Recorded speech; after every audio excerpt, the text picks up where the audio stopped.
Simply Financial with Christopher Calandra, Certified Financial Planner, is an innovative, comprehensive, informative, and cutting-edge podcast that discusses financial topics ranging from personal finance, economics, politics, and personal growth. Simply Financial will cover intriguing and thought-provoking questions so that the listener can simply increase their financial IQ. Welcome to episode 46, season number 3 of the Simply Financial podcast. Hopefully you listened to last week's episode, which was part 1 of my interview with John Hyre. If you haven't, I would recommend stop this episode and go back to last week's episode. Then it'll make the most sense. Once you've listened to that, you definitely want to listen to the finish of my discussion with John. It's an excellent one. I think you'll enjoy it.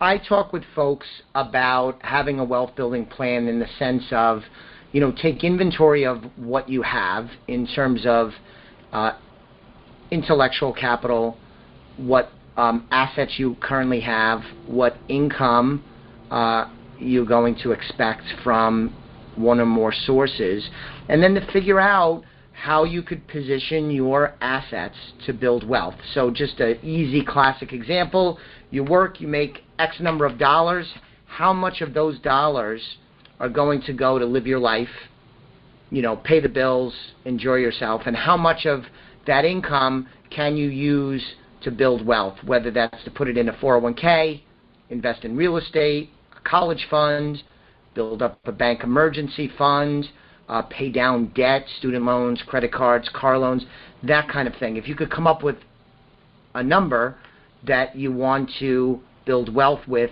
from this upcoming year's income, then you could work with your professional team, your accountants, hopefully you're a financial planner like I am. I'll raise my hand to help on that.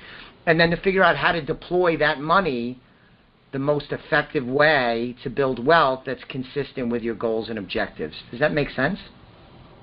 Oh, heck yeah. Heck yeah. And there are a lot of personal decisions involved there. How much do you really need? I'm all for living well, and I do. But sometimes, our culture has strengths and weaknesses, and traveling the world, speaking a few languages, I get to see some of that from the outside. Americans at times tend to want more than is necessary to be happy. On the other hand, they're also a very productive, hardworking people. So I guess it depends on what you want. It goes back to that why. Sure. In our personal case, we live well, but not extravagantly, so it makes it a lot easier to be free, which matters more to me. So at this stage of the game, this might be an unfair question, but you'll maybe just have to deal with it or say I won't answer. But at this stage of the game, if you had a choice for increasing income or having more leisure time, non-work time, you would start to gravitate to the latter, right? Yeah, I'm planning on it. Because of our status in Puerto Rico and because our kids all are in college now, this is the first year that's happened, I'm actually able to focus more on the business than I have in the past. We're very pleased with the kids. We focused on bringing them up well and enjoying our time with them, and we have. And they want to be around us, and they come visit us. But I'm able to focus on the practice in a way that I could not for the last 20 years. And that's not a complaint. That was a choice, a deliberate choice, and I'm happy I made it. So for the next 4 to 5 years, it's increased the income and build a system. And then just as grandkids start to show up, which we've already discussed with the kids, the plans on that, I start to back off, start to let people in the practice have an equity stake and focus more on the big hard issues that they bring to me and continue to make the rain, but start to back off some and let them have some ownership. So that's, for us, the plan. And it's based totally on where we're at in life. So it seems to me that people that might be listening, a certain aspect of the audience, they're going to be not intimidated by the idea you need to have a wealth building plan. But I just wanted to talk with you a bit, John, about this doesn't need to be some 40-hour project that you can do the basics of, I want to max out, I'm just using these as examples, I want to max out my 401k. I want to reduce my mortgage by X number of dollars by the end of the year. I want to fund my child's college fund to X, things like that. I don't want people that listen and think, have a wealth building plan. That can be could be a big project depending on the complexity and the wealth that you've already created. But at its basic level, this is not something that's going to require a ton of time to prepare. But by doing this, you set yourself up for success because, like with the goal setting, I think if you don't have a wealth building plan of some sort, and ideally would be in writing like your goals, you're not likely to be as efficient in winning with money because, as you just described, life is hectic.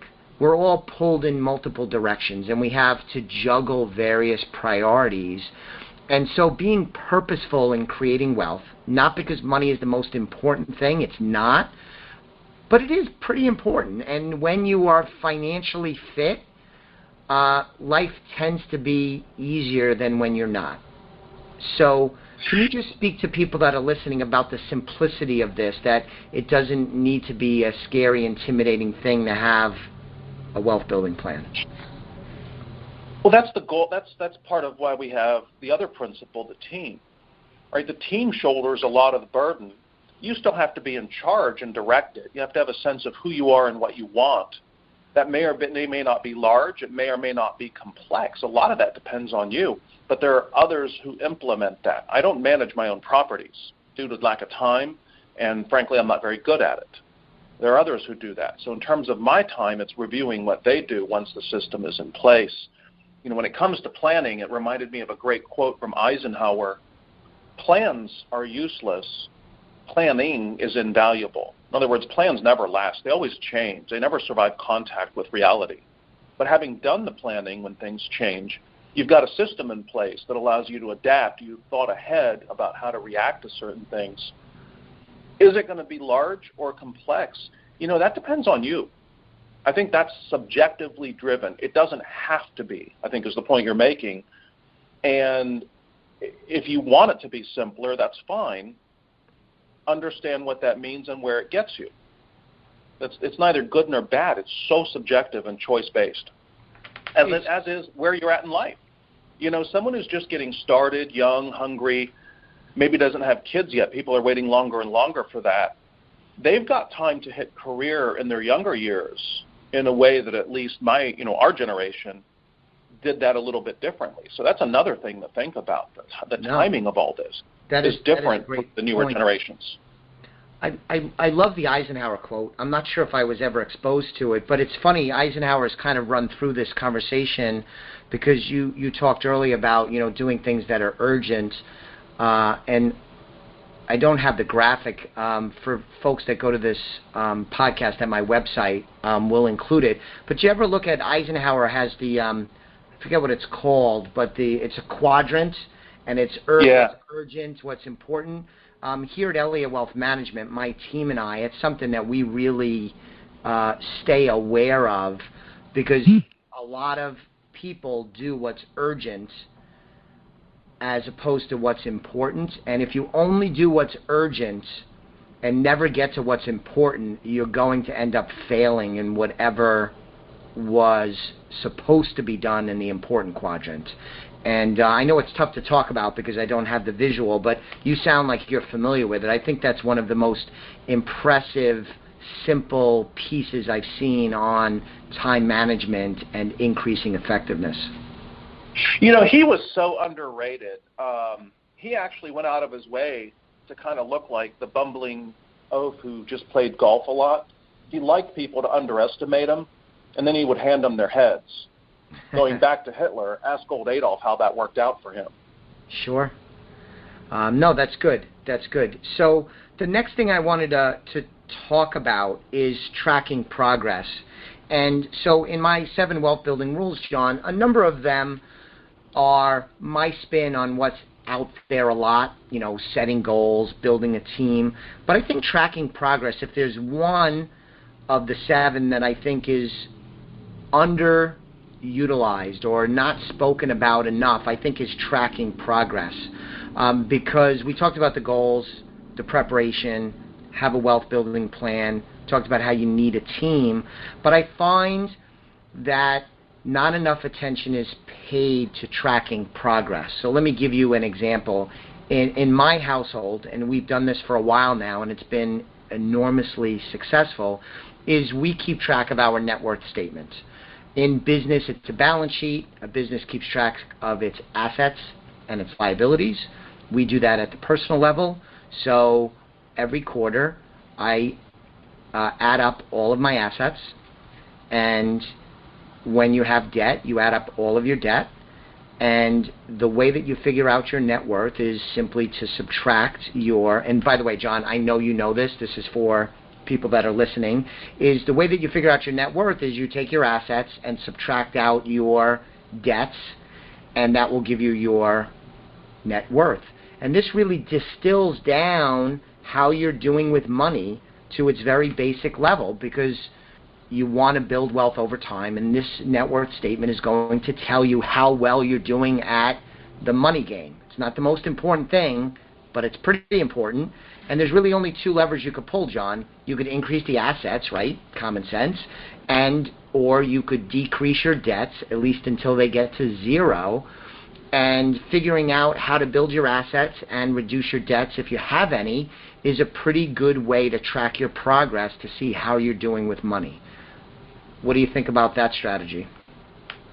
Again, if you don't have a measurable metric, that means whatever you're doing doesn't really get measured. And if it doesn't get measured, you'll never do as well as you could have done. And for most people, you'll actually do rather poorly. Measuring is key. You can come up with good metrics. That's a great thing to talk to your advisors about, is what is a good metric? How do we measure it? Is this an efficient thing? In other words, is the amount of time spent measuring it producing a good enough result? Then you have to follow the metric, even if you don't like what it's telling you. Yes, I find it very motivational, because looking at it each quarter, and my wife Joelle and I, we sit down and we go through it. It's not, again, hours at a time. It's like a 10 or 15-minute conversation, and that helps with, hey, we set some goals. Are we achieving the goals? Are we winning with money? Have we had setbacks? We're going to be able to see it here, and it's very motivational that I could go back quarter after quarter over these last bunch of years to be able to see how my wealth has grown. Years ago I had debt, and now I don't, and that in and of itself is very satisfying. But along the way, I was able to see how my debt was coming down as I paid off debt aggressively, as debt was retired. I was able to see that on my net worth statement. Additionally, as I add to my 401k and other investments and assets, including real estate, I would see my assets go up. Now, for example, I have a daughter in college. My son is not in college yet, but we built up the college fund. Now I see on my net worth statement the college fund is coming down as I pay the tuition. That part of the asset section on my net worth statement is declining. Now that's by design. It's not worrisome, but it really is an easy way to see what's happening with your money. And I think it's really underutilized out there. I'm a big fan of, you want to do one thing that you're not doing now, even if you're successful, create a net worth statement. You could do it on a spreadsheet. You could just do it on paper and pen. We have here at Elliott Wealth Management some great financial planning software where it gets calculated by the software, because you could link your investment accounts, your mortgage, your credit cards, your bank accounts, all feed into the system, and then your net worth statement is created leveraging this technology. So there's a lot of ways you could do it, old-fashioned all the way up to leveraging some really great modern technology, but I'm a big believer in that. I also think tracking progress for entrepreneurs especially that often have multiple streams of income is also to have a spreadsheet or some way to see where you're getting income from. If you have a couple of properties,